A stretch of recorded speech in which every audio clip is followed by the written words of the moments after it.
আমাৰ অসমৰ মুখ্যমন্ত্ৰী কোন? Himanta Biswa Sarma.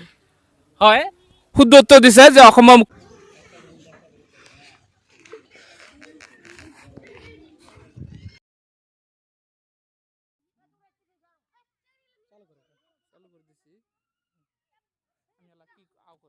Hi guys, please be আপুনি আজি মই আহিলোঁ এক বিশেষ ঠাইত। আজি এক বিশেষ অনুষ্ঠান লৈ আহিলোঁ। আজিৰ অনুষ্ঠানটোৰ নাম হ'ব যে আজৰি পৰত অকণিৰ মেল।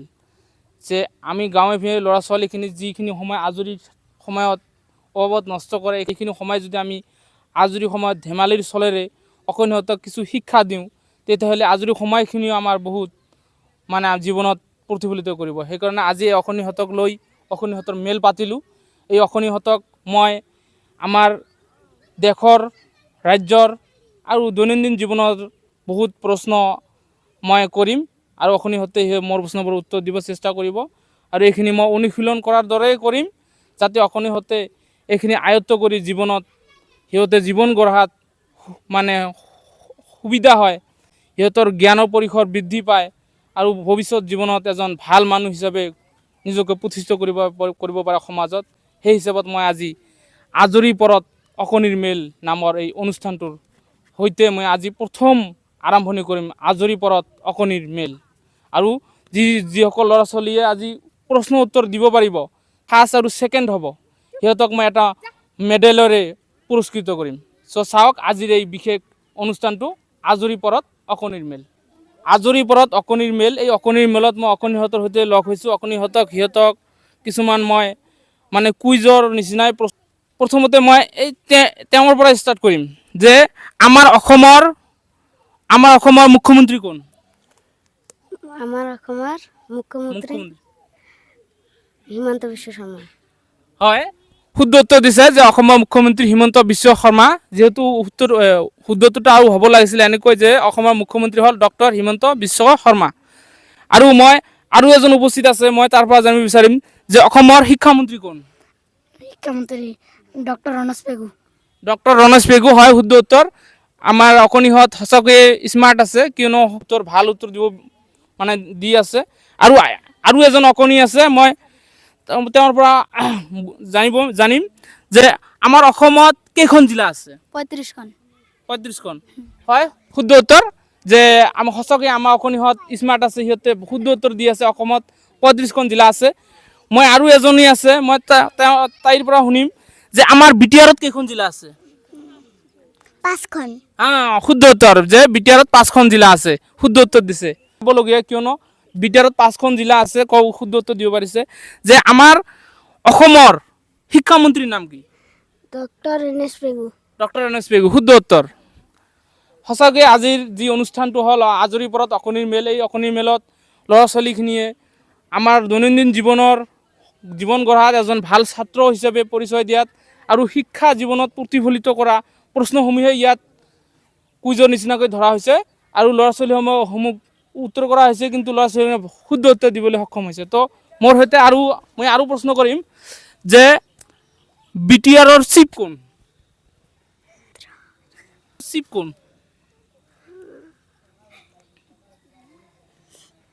তুমি কোৱাচোন, বিটিআৰৰ চিফ কোন? ব্ৰহ্মপুত্ৰ।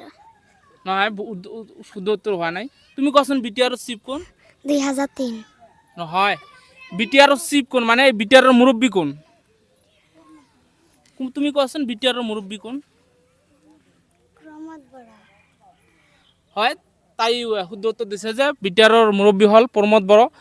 আৰু বিটিআৰত কেইখন জিলা আছে? 5খন। হয়, শুদ্ধ উত্তৰ। যে তোমাৰ নাম কি?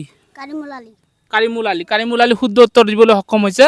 যে কাৰিমুলে কৈছে যে বিটিআৰত 5খন জিলা আছে। হয়, 5খন জিলা আছে। আমি জানো যে 5খন কোকৰাঝাৰ, চিৰাং, ওদালগুৰি, বাক্সা, তামুলপুৰ, এইকেইখন জিলা আছে বিটিআৰত। আৰু ইয়াত তোমাৰ নাম কি? হজৰত আলী। তোমাৰ জিলাখনৰ নাম কি? জিলাৰ নাম অসম। জিলা কোকৰাঝাৰ। হয়, আমাৰ জিলাখনৰ নাম কোকৰাঝাৰ। হজৰত আলীয়ে সঠিক উত্তৰ দিছে। তুমি হজৰত আলী ক্লাছ 4ত পঢ়ে, তেওঁ উত্তৰ দিছে যে আমাৰ জিলাখনৰ নাম হ'ল কোকৰাঝাৰ। তোমাৰ নাম কি? তুমি কোন শ্ৰেণীত পঢ়া? ক্লাছ 3। মোৰ নাম আতিকি আছিল। আতিক ইয়াছিৰ, ক্লাছ 3য় শ্ৰেণীত পঢ়ে। তেওঁৰ নাম আতিক ইয়াছিৰ। মই তেওঁক প্ৰশ্ন কৰিম যে আমাৰ ৰাজ্যখনৰ নাম কি? ৰাজ্যখনৰ নাম অসম। অসম হয়, শুদ্ধ উত্তৰ। আতিক ইয়াছিৰে শুদ্ধ উত্তৰ দিছে যে আমাৰ ৰাজ্যখনৰ নাম অসম। আৰু মই ইয়াত আছে যে আমাৰ অসমত কেইখন জিলা আছে? মমিনুল ইছলাম। মই মমিনুল ইছলামৰ পৰা শুনিম যে মমিনুল ইছলাম যে অসমত কেইখন জিলা আছে? অসমত 35খন। 35খন জিলা আছে, হয় 35খন। তোমাৰ নাম কি? সাদিকুল আলী। সাদিকুল আলী। মই সাদিকুল আলীক প্ৰশ্ন কৰিম যে সাদিকুল আলী যে আমাৰ অসমৰ উত্তৰে কোন ঠাই আছে বা কোন ৰাজ্য আছে বা দেশ আছে? ভূটান। ভূটান হয়, সাদিকুলে শুদ্ধ উত্তৰ দিবলৈ সক্ষম হৈছে। সাদিকুলে কৈছে যে অসমৰ উত্তৰে ভূটান আছে। আৰু তোমাৰ নাম কি? মহিবুল ইছলাম। মহিবুল ইছলাম। মহিবুল ইছলামক মই সুধিম যে অসমৰ দক্ষিণে কোন দেশ আছে? অসমৰ দক্ষিণে বাংলাদেশ। বাংলাদেশ হয়, অসমৰ দক্ষিণে বাংলাদেশ আছে। গোটেইখিনি ভালেখিনি জ্ঞান আহৰণ কৰিছে, যিহেতু সিহঁতে স্কুললৈ যায় আৰু স্কুল যোৱাৰ লগতে সিহঁতে জ্ঞানৰ যি মানে জ্ঞানৰ পৰিসৰ যিটো সিহঁতে ভালেখিনি জ্ঞান আহৰণ কৰিছে। আৰু মই তেওঁৰ পৰা শুনিম যে অসমৰ পূবত কি ৰাজ্য আছে? অসমৰ পূবত কি ৰাজ্য আছে? পশ্চিমবংগ কৈছে যে পশ্চিমবংগ নহয়, অসমৰ পূবত পশ্চিমবংগ নাই। আৰু মই শুনিম, তুমি কোৱাচোন যে অসমৰ পূবত কি আছে? অসমৰ পূবত কি আছে? অসমৰ পূবত কি আছে? অসমৰ পূবত নাগালেণ্ড আছে, নাগালেণ্ড। আৰু তুমি কোৱাচোন অসমৰ পশ্চিমত কি আছে? নাগালেণ্ড নহয়, অসমৰ পশ্চিমত এইফালে কোন ৰাজ্য আছে? পশ্চিমবংগ ৰাজ্য হয়। আজি প্ৰশ্ন উত্তৰত অখনিহঁতৰ প্ৰশ্ন উত্তৰ চালোঁ, সিহঁতৰ প্ৰশ্ন উত্তৰ বহুখিনিয়ে ভাল হৈছে, সিহঁতে উত্তৰ দিবলৈ সক্ষম হৈছে।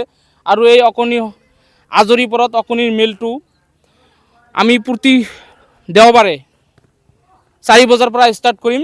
আৰু সিহঁতক এনেকৈ বিভিন্ন দিশত প্ৰশ্ন কৰি আজৰি সময়টো সিহঁতৰ সদব্যৱহাৰ কৰাৰ লগতে জ্ঞানৰ পৰিসৰ বৃদ্ধি কৰাৰ লক্ষ্যৰে আমি আজি এই আজৰিপৰত অকণিৰ মেল নামৰ অনুষ্ঠানটো আৰম্ভ কৰিলোঁ। আৰু আজি ইয়াতে আজৰিপৰত অকণিৰ মেল যি আছিল আজি সামৰণি মাৰিলোঁ। আৰু ইয়াতকৈ ভাল প্ৰশ্ন উত্তৰ লৈ আমি নেক্সট যিটো আমাৰ সেশ্যন হ'ব, এই সেশ্যন আমি ভাল প্ৰশ্ন উত্তৰ লৈ অকণিহঁতক লৈ আকৌ এনেকুৱা আজৰিপৰত অকণিৰ মেল অনুষ্ঠানটো পাতিম।